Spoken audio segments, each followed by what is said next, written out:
There's a town in Northern California that almost no one knows exists, even to most Californians.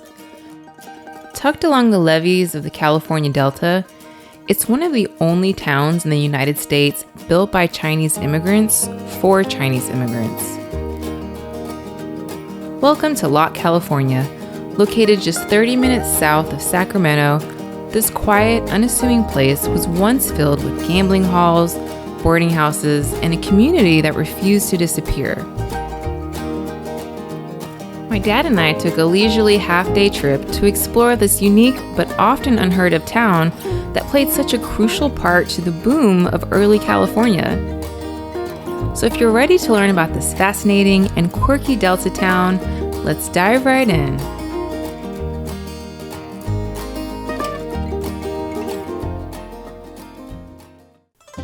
So to understand Locke, you have to understand where it sits. The Sacramento-San Joaquin River Delta is a 700-mile maze of waterways, 60 islands and tracks created by over 1,100 miles of levees. Most people drive through it without thinking twice about who actually built it. In the 1860s, Chinese laborers were recruited to transform swampland into farmland. They built the levees, and when they were done, many stayed, working the very land that they had reclaimed, growing pears, asparagus, and potatoes. But here's the catch. Even though they built the land, they couldn't own any of it. The California Alien Land Law of 1913 made sure of that.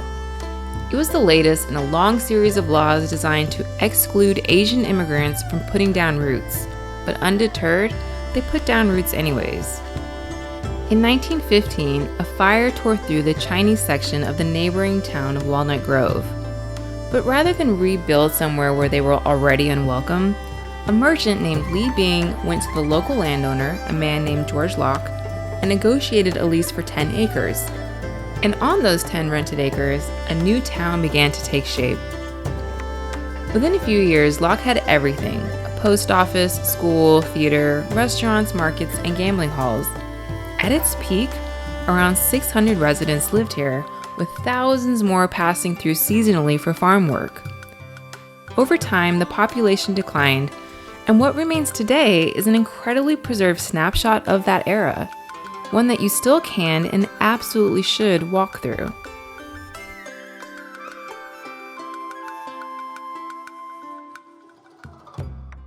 As you walk around and explore Locke, one thing becomes clear. It's small, like really small. It's basically one main street with a handful of shops, an art gallery, and a few museums. Residents still live in homes tucked behind the storefronts that you can find down narrow side alleys. But what it lacks in size, it more than makes up for in character. You can walk the whole town in a couple of hours, which is exactly what we did. The first place that we stopped at was the Jan Ying Museum. Built in 1916, this was essentially the social center of town, specifically for the men, many of whom had come to California alone, leaving families behind in China. You could come here to find work, pick up your mail, get help reading or writing a letter home. There were newspapers, chess, dominoes, tea. Sometimes someone would play a Chinese instrument. It sounds pretty commonplace now, but for men living in a foreign country under laws that treated them as permanent outsiders, having a place where someone knew your name and helped you write a letter home, well, that wasn't a small thing. That was the whole point of building Locke in the first place. From there, we stepped into the Dai Loy Gambling House. Built in 1916, its name translates to Big Welcome, and it truly was. This wasn't just a place to gamble. It served as a bustling community center. After long, grueling days in the Delta fields, farm workers from all backgrounds, Chinese, Filipino, Japanese, and white, came here to network, socialize, and unwind. Walking through it today, you can still see the original tables set up for games like Fantan and Pai Gao. You'll also notice the room is illuminated by skylights rather than windows. That was actually part of a low-tech security system. The building was heavily fortified with barred windows and thick locked doors, allowing dealers to protect the house 24/7.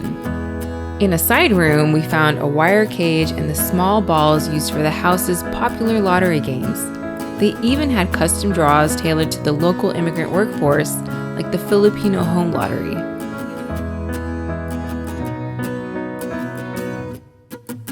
Fascinatingly, the owners were always prepared for a police raid. They actually played many games with everyday items like buttons and teacups, so they couldn't technically be caught with illegal gambling gear. But if a lookout sounded the alarm, they still had to clear the room instantly. Dealers would quickly sweep the cash off the tables and rush it into the secure back room, locking it away in a heavy iron safe before law enforcement could even cross the threshold. The Dai Loy managed to outsmart and outrun raids for decades, operating continuously until 1951 when Sacramento County finally shut it down for good, marking the end of an era in Locke. Further down the street is the Chinese School Museum. As more families settled in Locke, preserving language and culture became just as important as education. Children attended school in nearby Walnut Grove during the day and then came here in the afternoons to learn Chinese language and traditions. Many parents feared that they could one day be forced to return to China, so they wanted their children prepared for either future. Students spent long evenings memorizing lessons, taking exams, and learning skills that connected them to both worlds. Today, the school offers a glimpse into what life was like for the next generation growing up in Locke. Just next door is the Boarding House Museum, which gives a more personal look at how people lived. It was operated originally by a Japanese family, the Kuramotos, from 1920 until 1942, when they were sent to an internment camp and never returned. It's now part of the California State Park system. Many of the workers who came through Locke were single men or seasonal laborers, and boarding houses like this provided simple shared living spaces. Inside, you can walk through recreated rooms and see just how modest those conditions were. Tight quarters, minimal belongings, and a lifestyle centered almost entirely around work.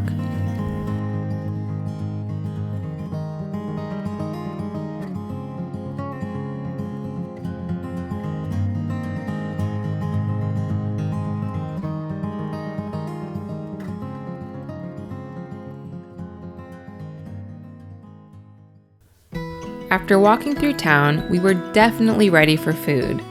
All of that history will build an appetite, and Locke has one dining option, legendary by local standards.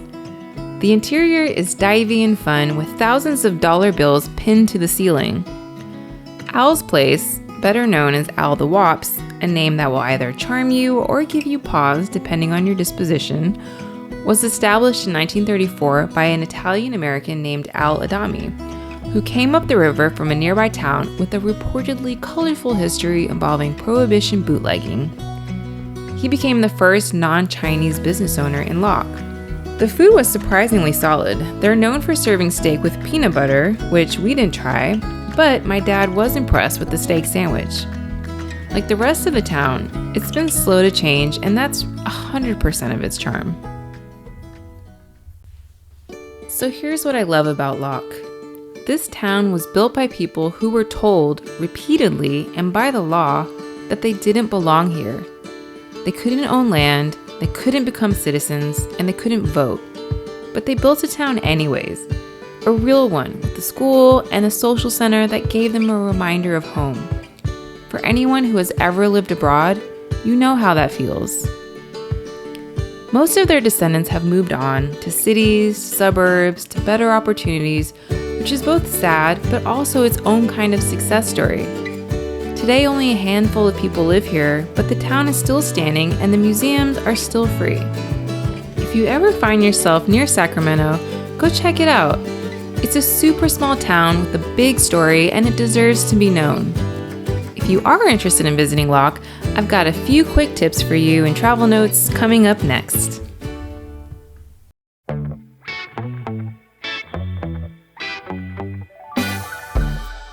Hey guys, welcome to Travel Notes.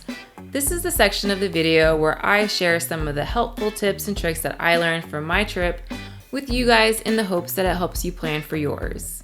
So even though this was a short trip, I do have some tips that I hope you guys will find useful. So the first thing we're going to talk about is parking. What's great is that there is a parking lot there that's free. We got there on a Sunday around 11:30 in the morning, and there were still quite a few spaces, but by the time that we left, which was around 1 p.m., it was definitely filling up. So regarding the museums, like I mentioned in the video, they're all free, which in this economy is phenomenal. The Boarding House Museum is owned by the California State Park System, but the other museums in town are privately owned and run by the Locke Foundation and other historical societies. So if you are there, leave a donation if you can to help keep this wonderful place going. Before you go, I would also make sure just to double check the times that they're open because they're not open every day. I believe they're closed Monday through Thursdays. If you look on Google, it says that they're closed Mondays to Thursdays and then have limited hours Fridays to Sundays from about 11 to 4:30 p.m. But this could always change, so it's always a good idea to check the info before you make the trip. All right, so let's talk about food options. Like I showed in the video, Al's is the main option for town, but you could always just pop over to Walnut Grove. It's about a 2-minute drive down the road, and from what I saw when we passed through, they had a lot more food options. There's actually an even bigger town that's just 10 to 15 minutes away called Isleton, so you could always explore there. I actually do want to go there at some point because it's the birthplace of legendary sensei master himself, Mr. Miyagi, aka Mr. Pat Morita. Alright guys, that wraps up travel notes. I told you it was going to be short, but sweet. If you've been to Locke, let me know what you thought about it in the comments. And if there's another hidden overlooked town that I should visit, share that too.